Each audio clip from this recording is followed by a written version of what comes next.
Hi, my name's Laura, and I am here to share with you some tips about course slides and whether or not you should make them. I've had this question from a few students, so I'd like to share with you what I do.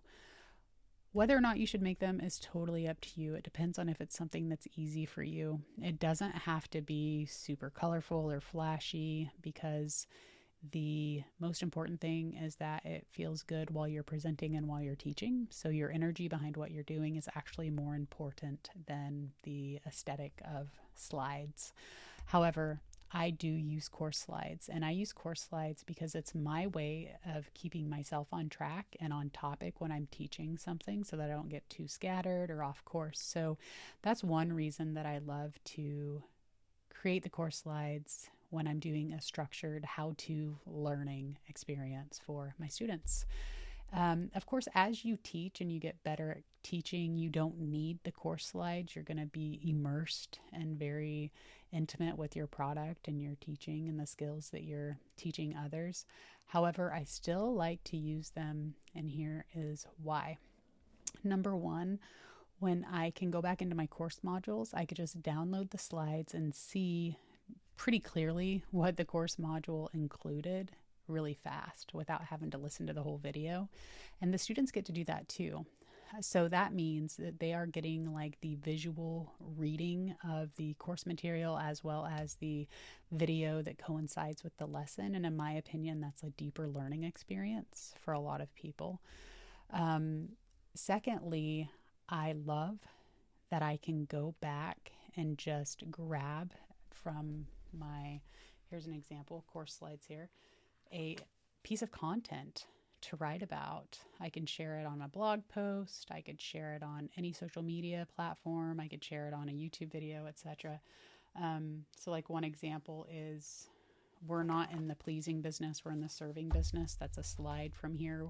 As coaches and teachers, we are not people pleasing. We are teaching, we are serving, we are guiding others, and there's a difference. So that's important. And see, I could just write about that.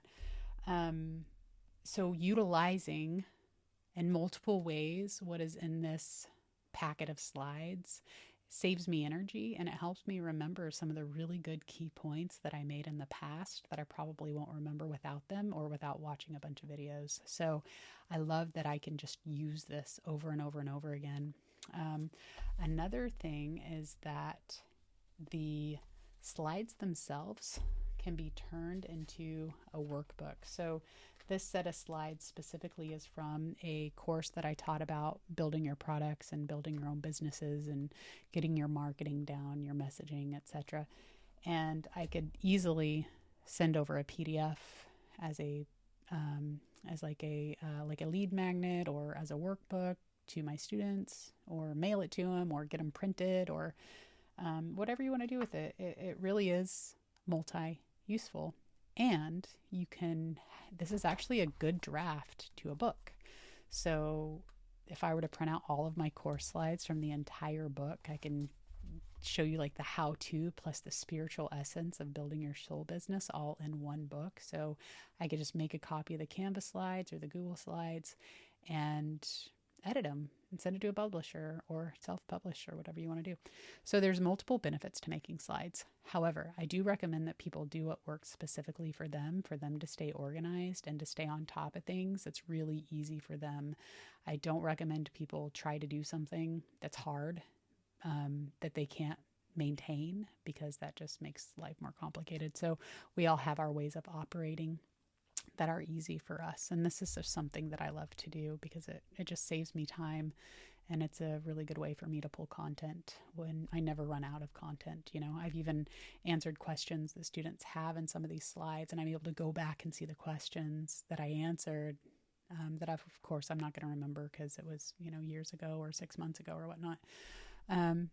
So share with me in the comments, what are some ways that you use your old slides, or what are some ways that you reuse some of your content, whether you share it in your courses or your teaching materials? If there's anything that I haven't mentioned here, I'm really curious as to some tips that you could share with everybody watching this video. And of course, if you like this tip, please make sure to share, follow, and subscribe, and I will post more. Thanks so much. I'll see you again soon.